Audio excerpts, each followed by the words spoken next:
Hi friends, welcome to Halima kitchen. இன்றைக்கி நம்ம பார்க்க போகிறது இட்லி ரெசிபி தான் செஞ்சு காட்ட போகிறேன்.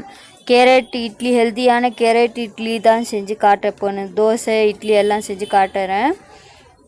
அதுக்கு முன்னாடி நம்மளோட சேனல் இது வரைக்கும் நீங்கள் சப்ஸ்கிரைப் பண்ணலைன்னா மறக்காமல் சப்ஸ்கிரைப் பண்ணிவிடுங்க. வீடியோ ஸ்கிப் பண்ணாமல் கடைசி வரைக்கும் பாருங்கள். இட்லி எப்படி செய்யலான்னு பார்க்கலாம் வாங்க.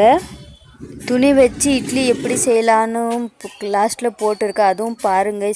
ஃபுல் வீடியோ பண்ணாமல் ஃபுல் வீடியோ பாருங்கள், அப்போ தான் உங்களுக்கு தெரியும். கேரட் 2 எடுத்திருக்கேன். கொத்தமல்லி ஒரு கைப்பிடி அளவு எடுத்திருக்கேன், நாட்டி கொத்தமல்லி. இட்லி மாவு எடுத்திருக்கேன் ஃப்ரெண்ட்ஸ். உப்பு போட்டு நல்லா மிக்ஸ் பண்ணி வச்சுருக்கேன். நீங்கள் உப்பு போட்டு மிக்ஸ் பண்ணி வச்சுக்கோங்க நல்லா. இப்போ கேரட்டு நல்லா க்ளீன் பண்ணிக்கலாம். இப்படி க்ளீன் பண்ணி கழுவி இப்படி துருவிக்கலாம். எல்லா 2 கேரட்டும் நான் துருவிக்கிறேன். உங்களுக்கு எவ்வளோ கேரட் வேணுமோ அவ்வளோ நீங்கள் போட்டுக்கோங்க, உங்கள் இஷ்டம், ஆட் பண்ணிக்கோங்க. பாருங்கள், இப்படி துருவிக்கோங்க. பாருங்கள், நான் துணி வச்சு தான் இட்லி போடுவேன். அப்போ தான் ஈஸியாக இருக்கும் எடுத்து இட்லி வைக்கிறதுக்காக. உங்களுக்கு அப்படி வேணாம், இப்படி தான் செய்யணுன்னா பாருங்கள், இட்லி தட்டில் இப்படி எண்ணெய் ஊற்றிக்கோங்க எல்லா இதுலேயும் ரைட் ரவுண்டு. அதுக்கப்புறம் இது இருக்குது இல்லையா, ப்ரெஷ்ஷில் நல்லா தடவிக்கோங்க ரைட் ரவுண்டு.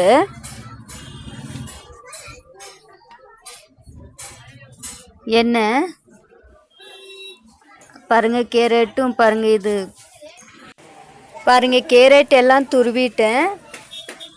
கொத்தமல்லி நல்லா கட் பண்ணி வச்சுருக்கேன் சின்ன சின்னதாக. இப்போ இட்லி மாவில் எல்லாம் சேர்த்துக்கலாம், ஆட் பண்ணிக்கலாம். ஆட் பண்ணி நல்லா மிக்ஸ் பண்ணிக்கோங்க ஃப்ரெண்ட்ஸ். கேரட்டும் கொத்தமல்லி இப்போது இந்த தட்டில், இட்லி தட்டில் ஊற்றிக்கலாம் இட்லி மாவு. இது எங்கள் பாப்பா ஊற்றுனது, சரியாக ஊற்றலை. எங்கள் பாப்பா நான் ஊற்றுறேன்னு அடம் பிடிச்சி ஊற்றுந்து. இப்போ எடுத்து அது ஸ்டவ் ஆன் பண்ணி பாத்திரம் வச்சு அதில் கொஞ்சமாக தண்ணி ஊற்றி இட்லி பாத்திரத்தில் அதில் வச்சு எல்லாம் இப்போ இட்லி எல்லாம் வச்சிடுங்க. ஊற்றி மாவெல்லாம் பாருங்கள், நான் வச்சுட்டேன். 15 நிமிஷம் வேகட்டும் ஃப்ரெண்ட்ஸ். பாருங்கள், அருமையாக வெந்திருக்குது. ரொம்ப நல்லா சாஃப்டாக அருமையாக வந்திருக்குது இட்லி. இப்போ நான் தோசையும் செஞ்சு காட்ட போகிறேன். பாருங்கள், இது வெங்காயம் இருக்குது இல்லையா, எண்ணெய் ஊற்றி தோசை கல்லில் வெங்காயம் ரைட் ரவுண்டு இப்படி நல்லா தடவிக்குங்க வெங்காயத்தில். அப்போ தான் நல்லா அருமையாக வரும் தோசை எடுக்கிறதுக்கு. நல்லா தோசை ரைட் ரவுண்டு ஊற்றிக்கோங்க. இப்போ எண்ணெய் ஊற்றிக்கோங்க ஃப்ரெண்ட்ஸ் தோசையில்.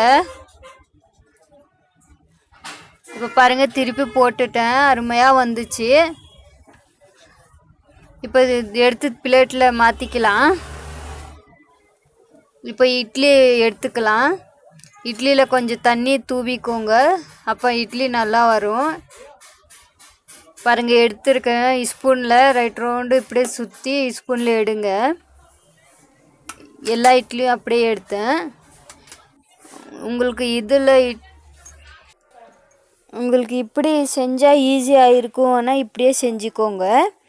நான் துணியில் செஞ்சால் தான் எனக்கு ஈஸியாக இருக்குது, அதுக்காக தான் நான் துணி மேலே போட்டு அதுக்கு அப்புறம் இது ஊற்றி வச்சுருக்கேன். பாருங்கள், அருமையாக வெந்திருக்குது இட்லி மாவு. இதுவும் அப்படியே தண்ணி தெளித்து இப்போ எடுத்து பாருங்கள், ஈஸியாக எடுத்து போட்டுக்கலாம். இட்லி எப்படி ஸ்பூனில் எடுக்கிற இதே இல்லை பாருங்கள், இப்படி ஈஸியாக பாருங்கள், அப்படியே உழுதுடுச்சு. எனக்கு இப்படி தான் நல்லா இருக்குது ஃப்ரெண்ட்ஸ். உங்களுக்கு இப்படியே எடுக்கணும்னு நினச்சா இப்படி துணி போட்டு நல்லா துணியாக போட்டு எடுத்துக்கோங்க. பாருங்கள், ரெடி ஆயிடுச்சு ஃப்ரெண்ட்ஸ். குஷ்பு இட்லி, அருமையான சாஃப்டான கேரட் ஹெல்த்தியான இட்லி. பூரா ஃபுல் வீடியோ பாருங்கள், சப்போர்ட் பண்ணுங்கள், சப்ஸ்கிரைப் பண்ணுங்கள், லைக் பண்ணுங்கள், ஷேர் பண்ணுங்கள் ஃப்ரெண்ட்ஸ். வீடியோ பார்க்குற எல்லோருக்கும் ரொம்ப ரொம்ப நன்றி, தேங்க்யூ. வீடியோ பார்த்து சப்போர்ட் பண்ணுங்கள்.